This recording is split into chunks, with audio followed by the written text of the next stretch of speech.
dear colleagues. Thank you, Excellency, for the warm hospitality extended to me and my delegation during this visit. Yesterday, I already had a fruitful meetings with your Prime Minister and also the Vice President of the Parliament. This follows our previous active engagements. I warmly recall your official visit to Yerevan last February, as well as my visit to Croatia last July and our exchanges at the Dubrovnik Forum. Of course, we should stress that this year is special for our bilateral relations, as we mark the 30th anniversary of the establishment of diplomatic relations. During the past 3 decades, our states have made important efforts aimed at developing high-level political dialogue and mutually beneficial cooperation. I note with satisfaction that our recent reciprocal visits and active interactions reflect the positive dynamics of our bilateral relations, as well as the readiness to further enhance our agenda, deepen the cooperation in various fields and different platforms, and of course strengthen the ties between our two friendly nations. Dear attendees, during our discussions today we touched upon a number of issues of bilateral agenda and possibilities to develop cooperation in different sectors, including economy, culture, IT, tourism, education. Along with the development of the political dialogue, there is huge untapped potential in the economic sphere. While the business forum held in Yerevan during the minister's visit last February was of particular importance, we are keen to promote and expand the trade and economic cooperation to achieve tangible outcomes. We also discussed the ongoing processes and steps undertaken to further enhance the Armenia-EU partnership. The aspirations of our citizens to see the further deepening of this relationship is based on shared values upheld by Armenia, Croatia, and the European Union, particularly in the realms of democracy, protection of human rights, and other fundamental principles. At the same time, our commitment derives from the vision of a better and more secure environment for our citizens. Thus, with my Croatian counterpart, we looked into the whole spectrum of Armenia-EU relations, covering our democratic reform agenda, people-to-people contacts, visa liberalization dialogue, economic cooperation, as well as security matters.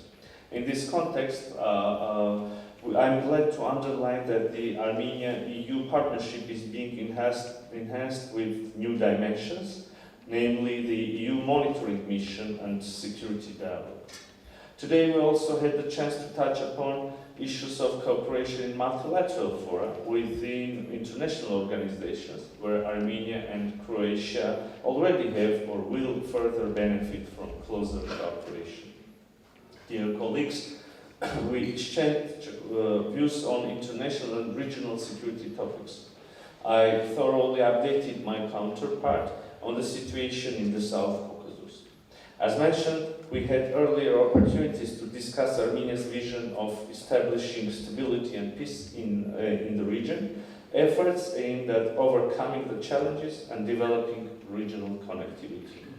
Unfortunately, we see rhetoric and statements on the high-level Azerbaijani officials, statements that continue challenging the rule-based order, territorial integrity, sovereignty of Armenia, and hence the prospects of lasting peace in the region.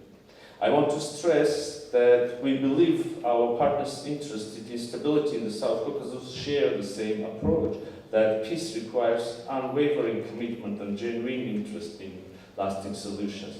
Armenia's position has been very clear on possible solutions based on well-known principles and agreements.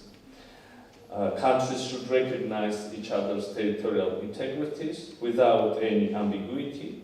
The peace treaty should provide some clear foundations, namely clear foundations regarding the further delimitation process, which, according to our belief, should take place in accordance with the Almaty Declaration and based on the freshest and legitimate Soviet Union maps.